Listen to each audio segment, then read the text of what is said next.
नमस्ते साथियों, सशक्त भारत से मैं डॉक्टर आर के वर्मा आज एक डिफरेंट इशू लेकर आया हूं। पॉलिटिक्स नहीं, जेनेरिक मेडिसिन। आपने सुना होगा कि सोशल मीडिया पे, न्यूज़ में, हर जगह है कि सरकार चाहती है कि डॉक्टर्स जेनेरिक मेडिसिन लिखें। एनएमसी, नेशनल मेडिकल कमीशन द्वारा ये दिशा निर्देश दिए गए हैं कि डॉक्टर्स जेनेरिक मेडिसिन लिखें।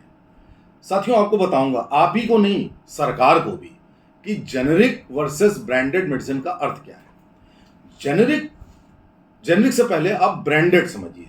ब्रांडेड मेडिसिन का मतलब होता है कि एक दवा की कंपनी कोई एक दवा खोजती है या कहीं से लाती है, तो वो पहले क्लिनिकल ट्रायल करती है, डबल ब्लाइंड ट्रायल करती है, उसका लिटरेचर तैयार करती है कि इसकी डोज क्या होगी, इसके साइड इफेक्ट क्या होंगे, इसके कंट्राइंडिकेशन क्या है, इसके इंडिकेशन क्या है, कैसे ये दी जाएगी, ये सब तैयार करती है रिसर्च मटेरियल, और उसके बाद वो डॉक्टर्स को बताती है। डॉक्टर्स उस दवा को लिखते हैं। बगैर डॉक्टर के प्रिस्क्रिप्शन के ब्रांडेड दवा बेचना या खरीदना गलत है।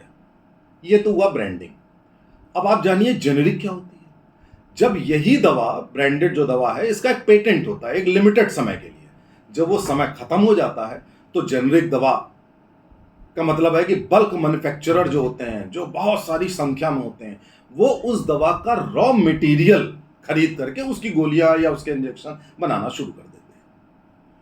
अब उन्होंने कोई काम नहीं किया, उन्होंने कोई रिसर्च नहीं की, कुछ नहीं किया। रिसर्च तो दूसरे ने की है, उन्होंने केवल रॉ मटेरियल लेकर के बना दिया। सरकार का कहना है कि ये जेनेरिक दवा सस्ती पड़ेगी मरीज को। मैं आपको बताता हूं कि ये बहुत बड़ा भ्रम है। सस्ती नहीं पड़ेगी। उसके पहले आपको बताऊं कि जेनेरिक दवा अगर डॉक्टर लिखेंगे तो कैसे लिखेंगे। एक मल्टीविटामिन है, उसमें 30 विटामिन है। अब वो पूरे पर्चे में 30 विटामिन लिखेगा अलोंग विद कितने मिलीग्राम। क्या ये संभव है? तो ये बड़ी हास्यास्पद बात है। सरकार या एनएमसी द्वारा क्यों करी जा रही है, ये भी मैं आपको बताता हूं। अब आप धीरे धीरे मैं सारे पॉइंट बताता हूं। प्राइस, सरकार का कहना है सस्ती होती है, लेकिन ये गलत है। जेनेरिक दवा बनती तो सस्ते में है, लेकिन इसके ऊपर जो प्राइस का ठप्पा लगा देते हैं वो कई गुना लगा देते हैं। 10-15 रुपए की दवा में 100, 125, 150, 200 तक लगा देते हैं। अब अगर ऐसी दवा मेडिकल स्टोर वाला बेचेगा तो उसको 1000 से 2000% फायदा होगा। तो मेडिकल स्टोर वाला, फार्मेसी वाला, इधर उधर वाले ये हमेशा चाहेंगे कि जेनेरिक दवाई आए, मार्जिन है। ब्रांडेड दवा वही वाली, वो 50-60 रुपए की बनेगी और 70-80 रुपए की बिकेगी। उसमें कंपनी अपना रिसर्च का पैसा लेती है और डॉक्टर लिखते हैं। तो उसमें कहीं पे किसी को, बिचौलिए को, कोई पैसा नहीं मिलना, मुश्किल से 10-15% मिलना। तो अब ये पूरी कंट्री में ये एक भ्रम फैला दिया गया कि जेनेरिक दवा सस्ती होती है। बिल्कुल गलत। अब मैं आता हूं क्वालिटी पे। इनका कहना है, एनएमसी सरकार का कहना है कि क्वालिटी इन जेनेरिक दवा की और ब्रांडेड की सेम होती है। बिल्कुल गलत। क्वालिटी जेनेरिक दवाओं की बहुत गिरी हुई होती है, क्योंकि जिस कंपनी ने वो उत्पाद बनाया है उसने उसकी प्योरिटी पे ध्यान दिया है, और उसने इतने क्लिनिकल ट्रायल किए हैं कि उसने इस बात का ध्यान रखा है। और जो उसने बल्क मैन्युफैक्चरिंग की है वो कहीं चाइना से ले आया, कहीं से ले आया, तो उसने तो एक बना दी, उसमें जाने कितनी इंप्योरिटीज हैं। तो ये कह देना कि वो और ये क्योंकि नाम एक है इसलिए सेम होंगे, बहुत गलत है। आप अगर पानी लेने जाएं तो आप कहें कि म्यूनिसिपैलिटी का पानी और मिनरल वाटर दोनों पानी ही तो है। It is just like that. तो अगर आप पानी में, गेहूं में, कपड़ों में, सब में देखते हैं कि ब्रांडिंग और लोकल में बड़ा डिफरेंस है, तो इस दवा में क्यों नहीं है? आप मुझे बताइए क्यों नहीं है? और है। हम लोग लिखते हैं, हम लोग देखते हैं कि जेनेरिक मेडिसिन की क्वालिटी काफी बिलो पार होती है। तो यानी कि आपने मरीज के जीवन से भी खिलवाड़ किया, उसके शरीर को रेजिस्टेंट बना दिया, पैसे भी ज्यादा लिए आपने। तो इस हिसाब से आप, अच्छा, अब आपने जब जेनेरिक दवाओं का ही प्रचलन आप शुरू कर देंगे, ब्रांडिंग को खत्म कर देंगे, तो भैया दवाओं का आविष्कार कौन करेगा? कौन फिर कंपनी नया नया सॉर्ट ला करके क्लिनिकल ट्रायल करेगी? तो ये तो बड़ा रिग्रेसिव स्टेप है कि आप नई दवा की रिसर्च ही नहीं बंद कर देंगे, फिर नई दवा भारत में बनना बंद हो जाएगी। आएगी ही नहीं। भाई ये कौन सी बात हुई?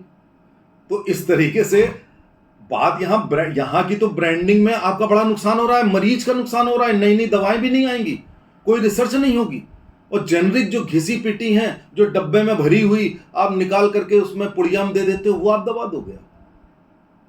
ये गलत है। ना तो सरकार को लगता है कोई मिसगाइड कर रहा है, और कौन मिसगाइड कर रहा है? ड्रग माफिया, ये सब फार्मेसी वाले, ताकि उनका फायदा हो। अब मैं आपको कहूंगा कि सरकार के ऊपर ये प्रेशर डालिए कि कम से कम मेडिकल लाइन को मेडिकल के ऊपर छोड़ दो भैया। कोविड फर्स्ट और सेकंड में मेरे बहुत सारे वीडियोस हैं, लिटरेचर है, मैंने बहुत रिक्वेस्ट करी थी कि कोविड का मैनेजमेंट डॉक्टरों पर छोड़ दो।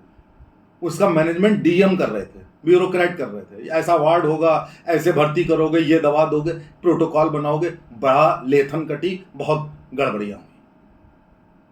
और जब लास्ट में डॉक्टरों के ऊपर छोड़ दिया तो मैनेजमेंट बहुत बढ़िया हुआ, हर गली नुक्कड़ में कोविड का मैनेजमेंट होने लगा।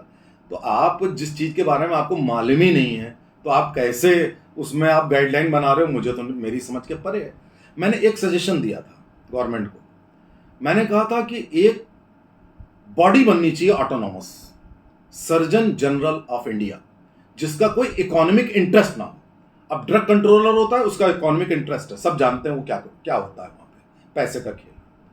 सर्जन जनरल ऑफ इंडिया केवल जो तनख्वाह लेते हैं, वो उनका काम होना चाहिए हेल्थ मिनिस्ट्री को एडवाइस करना, गवर्नमेंट को करना, पब्लिक और गवर्नमेंट के बीच की कड़ी होना चाहिए, और वो ईमानदारी से राय दे कि ये भाई सही है कि गलत है। उसमें सारे स्पेशलिस्ट होने चाहिए, ब्यूरोक्रेट भैया नहीं होने चाहिए। ब्यूरोक्रेट जहां जाएगा वहां पे करप्शन भी होगा, और वहां पर इसी तरीके का रेड टेपिज्म और इसी तरीके की जहां आर्थिक इंटरेस्ट होते हैं वही होगा। तो आप ये क्यों नहीं करते कि आप सर्जन जनरल ऑफ इंडिया एक स्टेट्यूटरी बॉडी बना दीजिए आप, और वो क्या कहते हैं सरकार को एडवाइस दे कि भैया ये ऐसा होना चाहिए कि नहीं होना चाहिए। तो साथियों, जेनरिक मेडिसिन नहीं खानी है। पैसे ज्यादा दोगे उसका प्रभाव कम होगा, ऐसा नहीं होता है, हर चीज की क्वालिटी में डिफरेंस होता है।